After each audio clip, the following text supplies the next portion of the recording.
La Fondation SCP est une organisation top secrète ayant pour but de protéger l'humanité et la civilisation, ainsi que toutes les lois de la physique.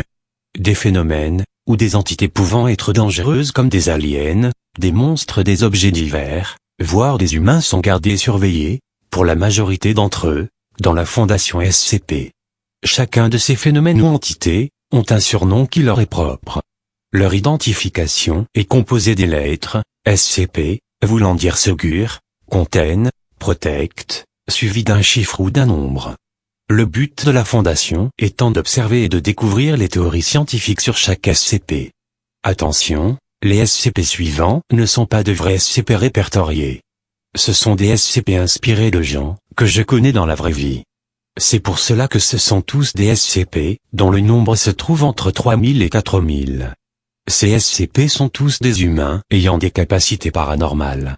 Voici leurs histoires.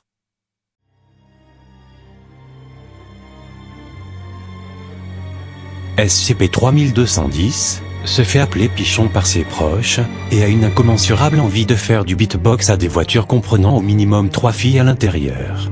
SCP-3210 est de classe Euclide, et doit être gardé entre 4 murs dans l'obscurité totale pour ne pas qu'il puisse s'échapper, et pour lui faire oublier l'idée de faire jouer sa créativité en s'imaginant qu'une voiture, avec plus de 3 filles est devant lui. Son beatbox peut produire des hallucinations à ceux qui sont dans la capacité de l'écouter dans les alentours. Ces hallucinations peuvent créer de très sérieuses séquelles, voire dans les cas les plus extrêmes, la mort. D'après nos chercheurs, son beatbox aurait la capacité de lui prodiguer des hallucinations pouvant parfois être dangereuses pour lui et ceux qui l'entourent. On compte plus de 152 viols sur des femmes, qui se trouvaient en général dans des voitures. Ces mêmes voitures ont dû être scellées, car la majorité d'entre elles ont aussi été violées par SCP-3210. Certaines d'entre elles ont présenté par notre plus grande surprise, des signes de vie. Nous les appelons respectivement SCP-3210-B. Les SCP-3210-B sont dans la capacité de rouler toutes seules à une vitesse maximale de 30 km/h, jusqu'à ce qu'elles n'aient plus d'essence. D'après nos chercheurs, les SCP-3210-B seraient dans la capacité de communiquer en binaire. Lorsque les SCP-3210-B sentent la présence d'une personne, ils font varier le chiffre de la température extérieure, sur le compteur, de 0 à 1. En assemblant dans l'ordre tous les 0 et les 1 qui ont été écrits par les SCP-3210-B, on obtient des phrases de menace, la plus courante étant « Libérez notre maître Pichon » ou « Gare, nos moteurs rugiront et vous écraseront ». 12 personnes ont déjà été touchées par ces voitures.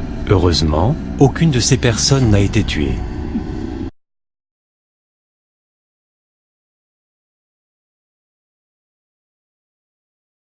SCP-3003 se fait appeler par ses proches Jérémy et se fait surnommer Cheux ou Maître Cheux. De classe Keter, il s'agit d'un homme à l'allure ordinaire sous laquelle se cache un dessein démoniaque. En effet, une fois que vous l'avez rencontré, vous serez charmé par son amour inestimable pour les chiens. Certains témoins ont parlé d'une légende à nos subordonnés, racontant que son ancêtre, Monsieur Canichen, écrivit avant sa mort le secret de la domination des chiens. Sous scellé, l'écrit ne fut découvert par SCP-3003 que 250 ans plus tard. Celui-ci entreprit de terminer ce que son maître a commencé, préparer une invasion massive de chiens sur Terre. Pour cela, il rencontra de nombreuses personnes, dans l'unique but d'une aide éventuelle sans qu'il ne touche mot de cette invasion.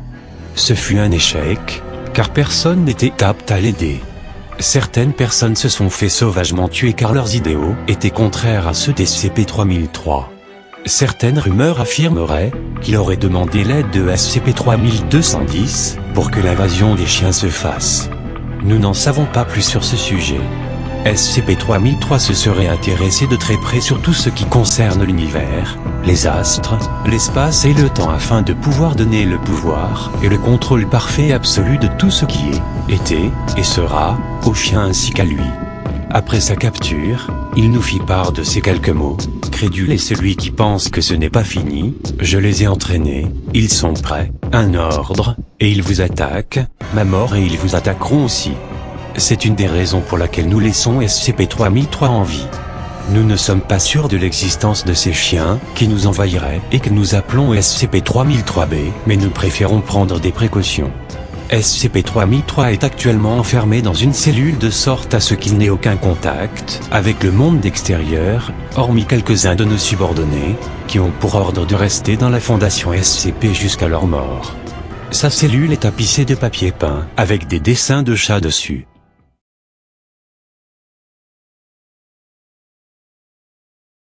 SCP-3223 se fait appeler Quentin. SCP-3223 est généralement plutôt bien vêtu, et a des allures de gentleman. Aux premiers abords, SCP-3223 a l'air digne de confiance. Il s'est avéré que plusieurs témoins le connaissant depuis un certain temps, au minimum quelques mois, commençaient à le trouver bizarre voire malsain. SCP-3223 connaît deux autres SCP, étant respectivement SCP-3210 et SCP-3003. Les deux étant des témoins. SCP-3210 nous a confié lors d'une des discussions avec notre personnel, que SCP-3223 n'avait pas de voiture. Après avoir appris cela, SCP-3210 arrêta de fréquenter SCP-3223, car l'un de ses buts étant de chercher des gens, pour pouvoir violer leur voiture, et les tuer si nécessaire, et violer leurs petites amies. Quelques jours après, lors d'une de ces rares discussions avec le personnel, SCP-3003 évoqua le nom de, je cite, Lieutenant Quentin. En résumé de ce qu'il a dit au personnel sur SCP-3223, ce dernier serait un fanatique des dinosaures, et adorerait aussi les chats. Dans son histoire, SCP-3003 avait approché le dit sujet en sachant qu'il était en faculté d'histoire, et que SCP-3003 était en faculté de géographie. Ce dernier voulait alors joindre les puissances de l'espace. SCP-3003 se voyait comme étant l'espace dans sa tête, et du temps, représenté dans la tête de SCP-3003 par SCP-3223, afin de pouvoir commencer son invasion secrète des chiens. Après avoir su que SCP-3223 aimait les chats, il se désintéressa de lui. SCP-3223, d'après les nombreux témoignages que l'on a reçus de lui, aurait dans l'idée de revenir dans le temps afin d'empêcher la fin des dinosaures, et que ces derniers puissent vivre en paix, et avec SCP-3223. Le sujet, de classe Keter, est actuellement enfermé dans une salle avec de nombreux documents en sa possession, sur de nombreux sujets donnés par nos soins, hormis celui des dinosaures, afin qu'il ne puisse plus y penser, et qu'il les oublie. SCP-3223 avait l'idée d'utiliser un objet qu'il a constamment dans sa tête afin de remonter le temps. Cet objet a été appelé SCP-3223-B. L'existence de SCP-3223-B a été prouvée grâce à nos scanners effectués sur lui. SCP-3223-B se trouverait être une petite bille, logée dans le cortex préfrontal de SCP-3223. Nous avons pu constater, en pratiquant des expériences, que SCP-3223 peut remonter le temps grâce à SCP-3223-B. Sur ce, aucune information sur l'histoire en général, dans les documents qui lui ont été donnés, n'a été donnée à SCP-3223 afin qu'il ne remonte pas le temps, pour une raison ou pour une autre. SCP-3223 doit être tué immédiatement lorsqu'il ne sera plus en possession de SCP-3223-B. Il est gardé en vie pour le moment, car s'il sent qu'il est en danger, il pourrait se rappeler qu'il peut voyager dans le temps, et il pourrait s'enfuir. Quand bien même, si nous arrivions à le tuer, ne connaissant pas la nature exacte de SCP-3223-B, nous pourrions causer des dommages à la ligne du temps.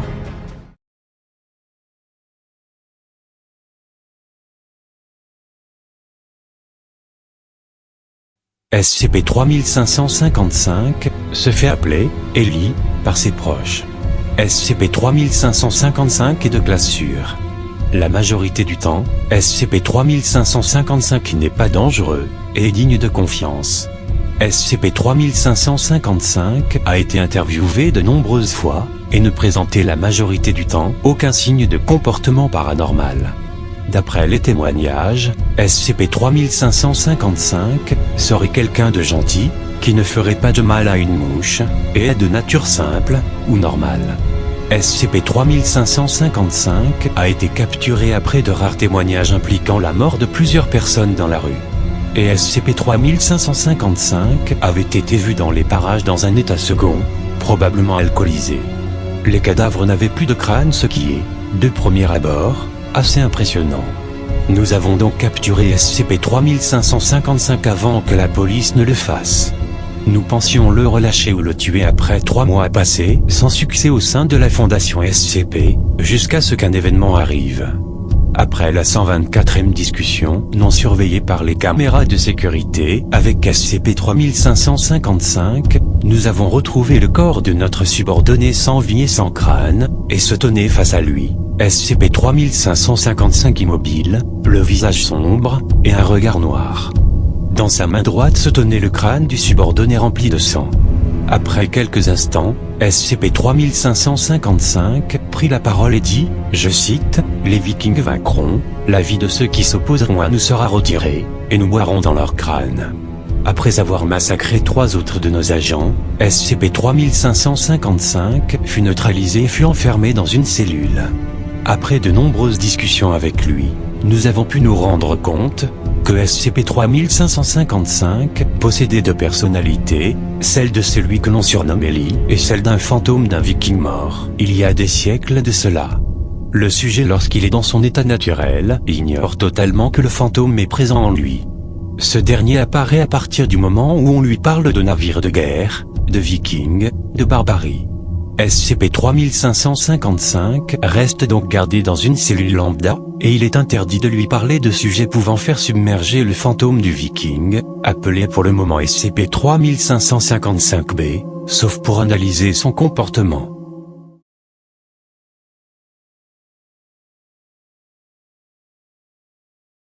SCP-3600 se fait appeler par ses proches, NG. SCP-3600, de classe Euclide, était, avant qu'on ne la capture, une étudiante, et l'une des personnes les plus importantes dans les associations culturelles de toutes les écoles supérieures de sa ville. Après de nombreuses blessures, sur certaines personnes ayant toujours un lien avec une association culturelle lambda, elle fut virée de son travail ainsi que de la fac. Lorsqu'un étudiant n'écoutait pas ses dires, ses ordres, elle se mettait dans une colère du démon, selon les témoins, et d'une manière très rapide, voire trop rapide. Certains professeurs faisaient aussi partie des victimes lorsqu'ils n'écoutaient pas, ou ne voulaient pas l'aider. Ces perpétuelles violences ne sont pas les seules raisons pour lesquelles nos subordonnés ont arrêté SCP-3600. Nous avons pu constater dans les rapports de police que lors de sa dernière semaine à la fac, elle avait un total contrôle sur la quasi-totalité des membres des associations qu'elle connaissait. Elle n'avait, durant cette semaine, utilisé aucune violence. En revanche, de nombreux membres ont eu un comportement plus qu'étrange. Certains auraient mis leur tête dans les toilettes après lui avoir parlé. C'est le cas de SCP-3210. D'autres auraient frappé sur tous les murs avec leurs poings, leurs pieds, leur tête en répétant « oui madame, bien madame » jusqu'à pour certains s'évanouir. C'est le cas de SCP-3003.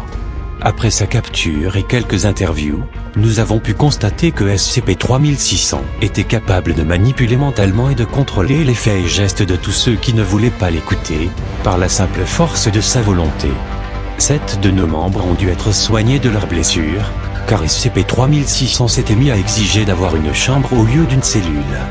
Nous avons essayé de savoir comment SCP-3600 a obtenu ses pouvoirs de manipulation, quand les a-t-elle eus.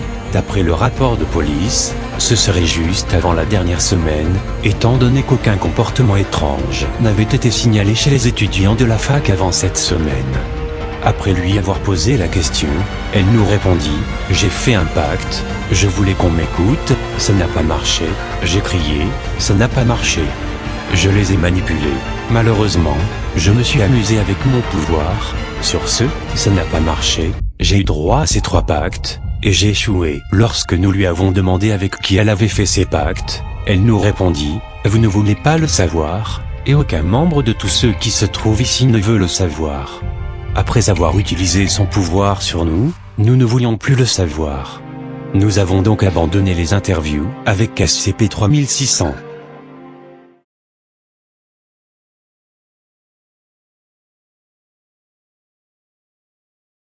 SCP-3666 se fait appeler Dorian par ses proches.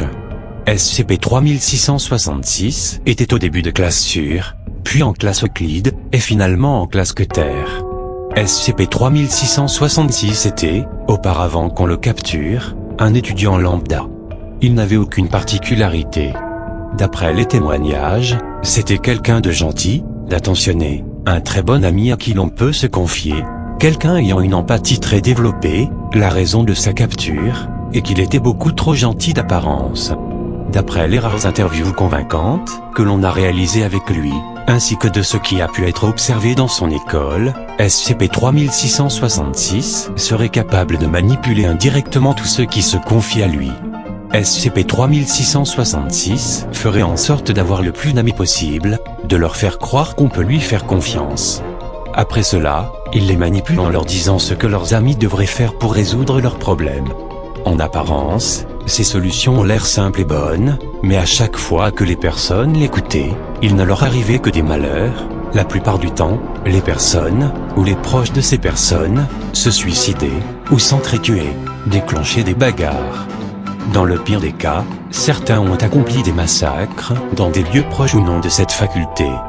Durant tout le temps auquel SCP-3666 est resté dans sa cellule lambda, nous n'avons pas réussi à savoir le but exact de SCP-3666, ni comment il faisait pour manipuler ses victimes.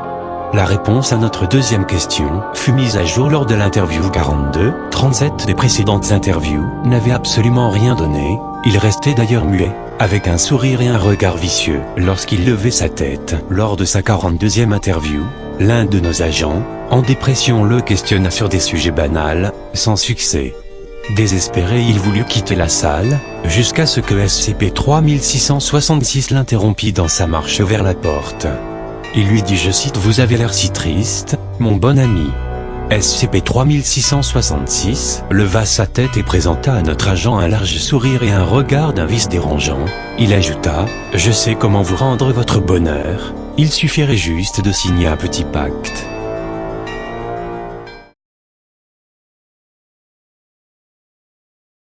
SCP-3987 se fait appeler Logan par ses proches.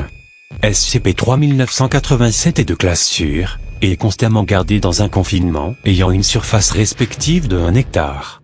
SCP-3987 est potentiellement calme, mais peut devenir dangereux si une personne discutant avec lui raconte plusieurs mensonges à la suite. SCP-3987 est réputé pour connaître de nombreuses vérités, la plupart du temps non élucidées par les questions fréquemment posées par les philosophes, les scientifiques, et parfois les religieux. D'après la 27e discussion avec SCP-3987, il posséderait la vérité absolue. D'après SCP-3987, il aurait été choisi par une entité inconnue afin qu'il puisse apporter toutes les réponses aux questions, ainsi que la vérité absolue. Il appelle lui-même cette entité Il aurait offert à SCP-3987 le don de répondre à toutes les questions les plus improbables, y compris à des questions paradoxales. Un peu partout dans le monde, quelques milliers de fidèles auraient créé une religion en son honneur. On peut compter une dizaine d'édifices en son honneur, parfois plus haut qu'une église. Même si cette religion tente de rester secrète, certaines personnes affirment qu'il s'agit d'une secte grossière, qui doit être éradiquée sur le champ. Certaines de ces personnes auraient été capturées, et auraient été sacrifiées à celui qu'ils appellent Logan the Truth. Lorsque nous avons parlé de ces sacrifices à SCP-3987, ce dernier nous a répondu, je cite, « Je ne suis pas au courant, mais un troupeau sans berger ne peut savoir ce qu'il fait, ni où il va. Si vous me laissez encore dans ce que vous appelez ma cellule, de nombreuses personnes risquent d'être sacrifiées à nouveau. Ils ont besoin de connaître la vérité absolue. Vous tous avez besoin de la connaître. » Lors de cette 37e interview, après plusieurs tentatives, nous avons pu connaître le contenu de la vérité. Après plusieurs questions sur celle-ci, il dit, je cite, « Le bon démiurge n'est plus, il a été remplacé par l'autre démiurge, celui que j'appelle il. » 28 autres interviews avaient été faites après avoir prononcé la vérité absolue, mais plus aucun mot ne sortait de sa bouche, et tout son corps restait immobile.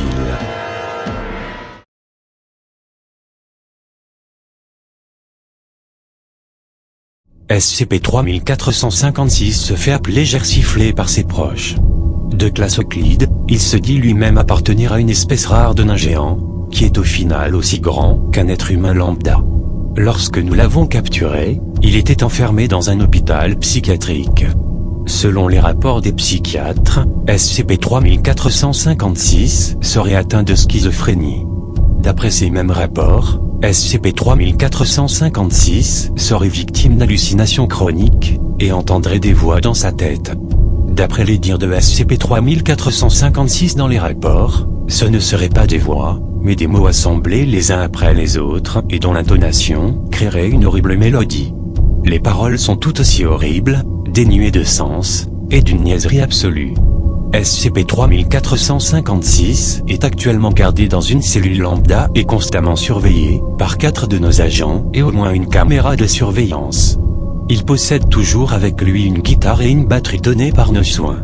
Nous avons pu observer qu'il jouait de ces instruments à chaque fois qu'il entendait ces horribles musiques dans sa tête. Ceci n'est pas la seule raison pour laquelle nous avons dû capturer SCP-3456. Comme dit précédemment, SCP-3456 a des hallucinations chroniques. D'après lui, il serait entouré constamment de nains qui écouteraient ses ordres à la lettre. Voici un extrait d'une des interviews de SCP-3456. Par exemple, quand je leur demande de continuer d'aller creuser dans la mine, ils vont le faire. Et avez-vous déjà vu cette mine? Non, mais tout ce que je sais c'est qu'ils y vont, parce qu'à chaque fois ils me ramènent plein de pierres précieuses. Moi j'en sais pierres précieuses à des mecs, je sais pas qui c'est, mais apparemment ces mecs, ça ferait aussi partie de mes hallucinations. Mais ça marche, hein, et à chaque fois que je reçois le fric des mecs, tout ça, ça va dans mon compte bancaire. Après une crise de nerfs, due aux voix dans sa tête, nous avons pu connaître le code de son vrai compte bancaire. Nous avons surveillé de près le compte de SCP-3456. Et à chaque fois qu'il prétendait avoir vendu des pierres à des personnes qu'il ne connaissait pas, dans ses hallucinations et toujours dans sa cellule, le compte bancaire se remplissait. Quelques mois après, nous avons découvert que des nains creusaient dans des mines en Afrique du Sud. Chaque pierre précieuse était aussitôt vendue à une personne portant le nom de Gersiflé. Selon leur dire, ils n'avaient jamais vu ce Gersiflé. Aujourd'hui nous nous demandons encore comment SCP-3456 arrive à communiquer avec ces nains se trouvant à plusieurs milliers de kilomètres de la fondation SCP, et comment SCP-3456 arrive à vendre les pierres précieuses, tout ça grâce à l'aide d'hallucinations.